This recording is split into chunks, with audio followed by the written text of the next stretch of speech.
políticas, pero que son las políticas de ordenación de los municipios.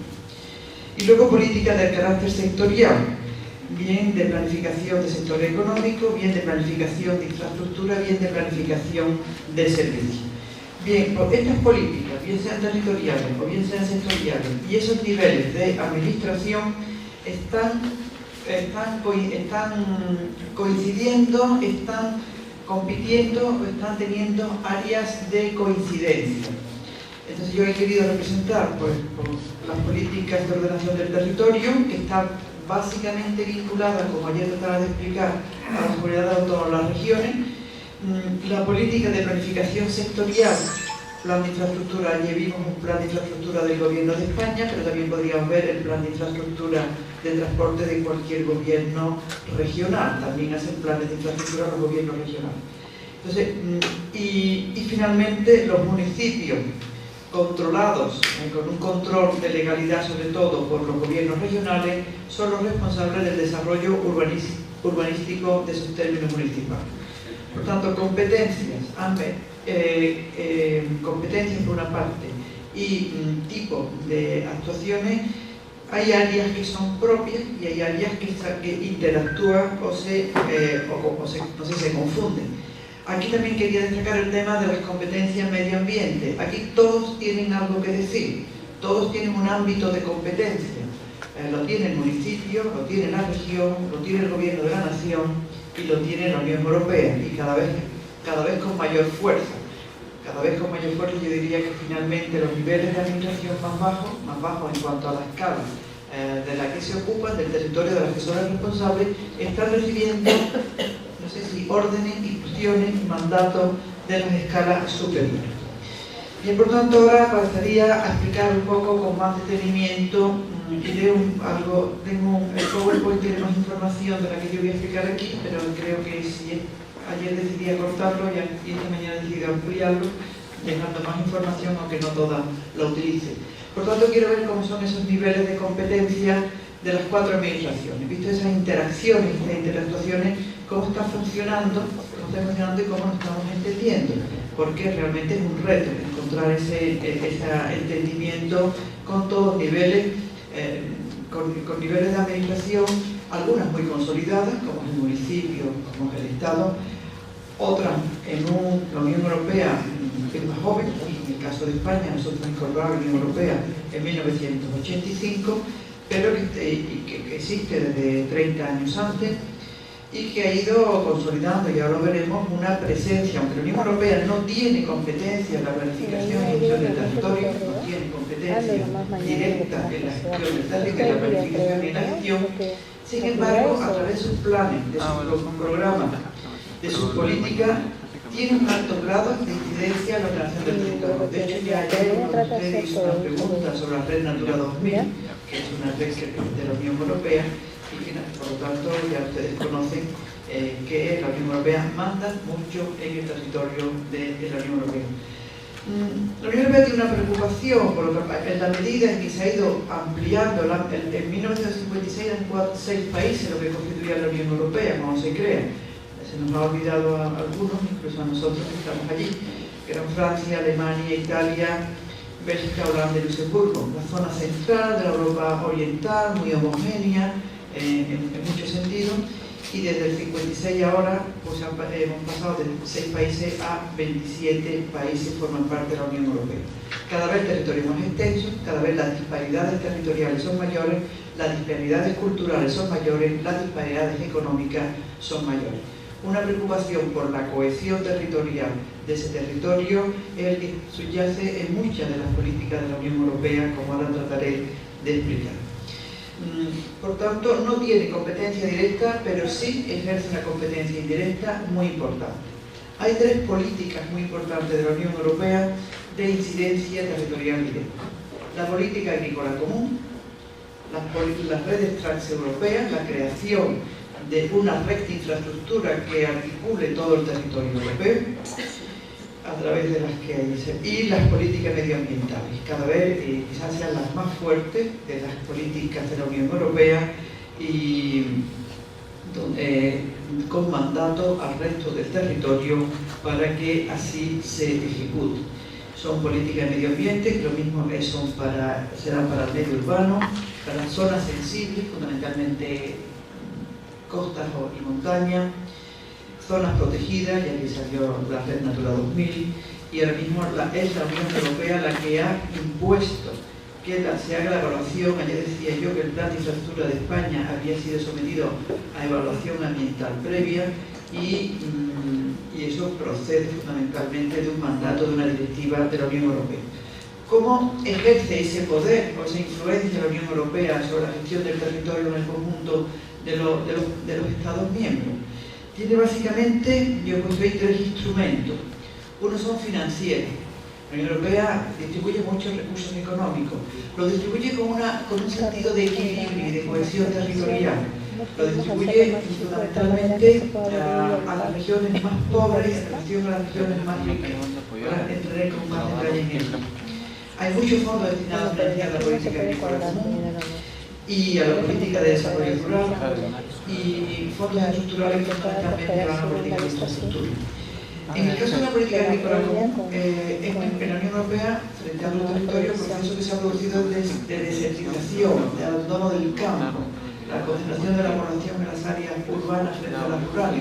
Y hay una política para que no se produzcan esos procesos de abandono de las áreas rurales, de un fuerte apoyo a la agricultura, a los agricultores, para que permanezcan en el medio rural. Es una política también de cohesión y de evitar la desertización de los campos, y hay muchos recursos económicos en esa política.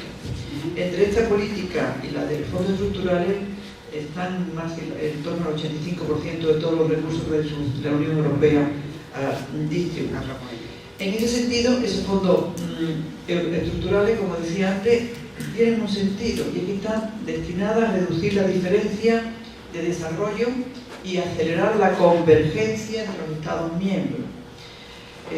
Básicamente, esos fondos tienen un criterio, hay muchos criterios, pero aquellas regiones, a nivel regional, no a nivel de países, aquellas regiones que tienen un Producto Interior Bruto inferior al 90% de la media de la Unión Europea, son los destinatarios, son los receptores, son los beneficiarios de los fondos estructurales. Los países que tienen una renta per cápita por encima del 90%, y no digamos los que están en el 140, son fundamentalmente son los que aportan los recursos para las regiones más pobres. Entonces, esos fondos estructurales se sustentan en el conocimiento de datos básicos de carácter económico no a nivel de país, a nivel de región, y ese es uno de los criterios. Y otros, pues, como para simplificar, es el más importante: los fondos estructurales se distribuyen, y los fondos de cohesión, en función son beneficiarios las regiones más pobres, y porque la Unión Europea recauda esos recursos del conjunto de los Estados miembros y los redistribuye a favor de las regiones más pobres. Por ejemplo, en el caso de España, hemos pasado cuando nosotros ingresamos en 1985, hemos sido durante mucho tiempo beneficiarios netos de fondos estructurales. Y con ese recurso, España, sobre todo, lo ha utilizado para la construcción de la red de infraestructura, aparte de otras políticas. Ahora mismo, primero, hemos mejorado nuestra situación en términos absolutos, pero sobre todo hemos mejorado nuestra posición en términos relativos. La incorporación a la Unión Europea de países como Polonia, Letonia, los países, Chequia, la incorporación de los que eran los antiguos países de la Europa del Este, pues son ahora mismo los beneficiarios de los recursos de la Unión Europea. En segundo lugar, le hablaba, tenía los instrumentos normativos. De ellos, la Unión Europea tiene un cuerpo normativo muy potente, tiene sus tribunales de justicia, donde se dirimen los conflictos entre particulares y gobiernos de la Unión o entre Estados miembros, y además tiene una serie de instrumentos, unos son la más importante en este sentido, tiene el reglamento, que son de aplicación directa, y luego tiene las directivas. Aquí también la Unión Europea se ha construido una superestructura sobre nuevos estados. Aquí estamos introduciendo nuevos niveles de administración cuando ya existían unos muy consolidados. En Europa, ¿qué está pasando? Que los Estados miembros están cediendo competencia a favor de la Unión Europea. La más importante últimamente es la moneda. Es la moneda, una moneda única en el conjunto de los países de la Unión, ahora discutida en el momento de la crisis. Pero ahora, antes, los bancos nacionales, uno de sus grandes valores era la emisión de la moneda nacional. Es que los ingleses no han querido entrar aquí porque entienden que una de sus señas de identidad está en la libra. Sin embargo, la mayor parte de los países europeos hemos entrado en el euro y podemos decir, yo entiendo, aparte de que se viaja muy cómodamente con una única moneda por todo el territorio europeo, pues para todas, creo que desde el punto de vista macro, las transacciones bancarias, financieras, económicas, el euro, pues creemos que se ha reforzado como una moneda mundial, mientras que ahora franco, peseta, lira, etcétera, pues eran monedas con menos valor. Por tanto, ahí estamos, pongo ese ejemplo, el más conocido, pero hay muchas competencias que los Estados nacionales están cediendo a favor de la Unión Europea, y hay una composición, ¿no? Podríamos decir, de cómo se van articulando las distintas competencias, un proceso continuado y no finalizado. La Unión Europea ejerce sus competencias fundamentalmente desde el punto de vista jurídico a través de directivas. La directiva es un criterio que la Unión Europea establece para todos los Estados miembros y que los Estados miembros tienen que incorporar en su ordenamiento jurídico. No es un mandato directo, sino que tiene que ser incorporado en su ordenamiento jurídico de distintas características. Hay muchísimas directivas europeas, yo solamente he recogido aquí algunas de ellas directamente vinculadas al tema de coincidencia territorial. La directiva Ávila 1992, allí contestaba a una pregunta en relación a esto, que da un mandato con unos criterios que se identifiquen áreas que han de ser protegidas, relativa a la conservación de áreas naturales, de la fauna y flora silvestre. Después, los países miembros, después de trabajar durante 8 años, en nuestro caso además con los gobiernos regionales, han elaborado esa red Natura 2000, que finalmente serán espacios donde no se pueden hacer determinadas actividades y otras que se pueden hacer con limitación. La directiva Marco del Agua es también una directiva muy reciente, porque tarda mucho tiempo en hacerse la transposición y se incorporando, pero esta directiva suele dar mandato para 10 años después. Es necesario que en el 2010 o 2015 todos los ríos estén descontaminados o que se traten todos los residuos urbanos, o sea que hay unos mandatos que son de carácter progresivo, y la directiva Marco sobre los residuos, que a la fecha de hoy se han dado más, esas son las dos últimas. Y finalmente, y ahí me quería detener un poco, está la formulación de criterios y estrategias. En ese sentido, la Unión Europea es muy hábil, ella dice que sus documentos no son vinculantes, que son orientativos, pero poco quien se salga del carril, pues que se atenga a las consecuencias, porque también por aquí da alguna vez el recurso. Entonces, son documentos, yo creo que muy interesantes, y aquí están, yo me voy a centrar, aquí he situado 4 documentos con incidencia territorial, las orientaciones comunitarias para el desarrollo de una red europea de transporte, una red única, que esté conectada y que tenga las mismas características. Cuando uno circule por una autovía francesa y una autovía española o italiana, tengan las mismas características técnicas, la misma simbología de representación por razones de seguridad, por ejemplo, o que haya un nervio, una red que estructure todo el territorio europeo con las mismas características. La Estrategia Territorial Europea, que es mi documento que me voy a centrar y que en el CD creo que ustedes tienen la copia del mismo, un libro blanco sobre el transporte o un libro verde sobre la cohesión territorial muy reciente de 2008.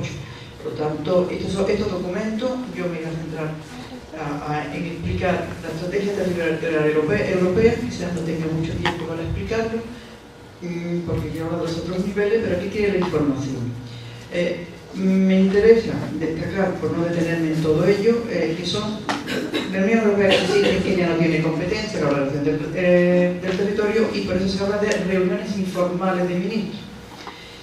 Y no tiene carácter vinculante, hay unos textos que citan literalmente que estos son solamente recomendaciones para las administraciones que tienen competencia en la ordenación del territorio, pero está teniendo